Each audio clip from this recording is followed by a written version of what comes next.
Well, many people turned to religion to help them cope in the days after the 9/11 attacks, and some even chose new faiths, including Islam.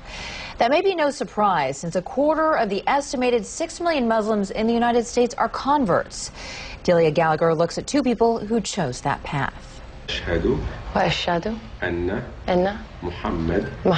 Allison Poole says this phrase 3 times in Arabic, and then in English. There is no God but God. And I bear witness that Muhammad is the messenger of God. is the messenger of God.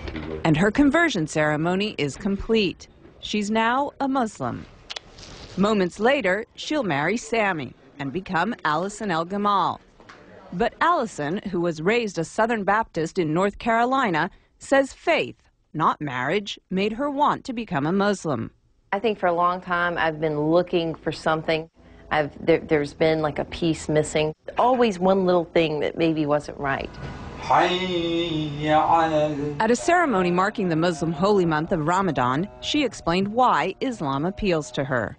I think because it's much more about peace. I'm praying 5 times a day. It's kind of hard to go out and say bad things or do bad things when you're praying 5 times a day. And you have to believe. The imam who married Allison says he's seen more American converts recently, in part because of the prominence of Islam in the news. It may sound paradoxical, but what happens is that when something becomes more in the news, people tend to want to know about it.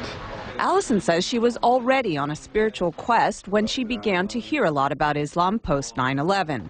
Barbara Cardebuke, another recent Muslim convert, says 9/11 also played a part in her conversion. After 9/11, I thought this is the time when people really have to start looking for real answers to get away from everybody fighting back and war. You have to start looking towards God. Barbara says through Islam she found a one-on-one relationship with God she was unable to find as a Roman Catholic. I always felt when you go to church you're praying to Jesus or you're doing Hail Marys. You're not, I used to think, well, where's God? She says her family has been mostly supportive of her conversion.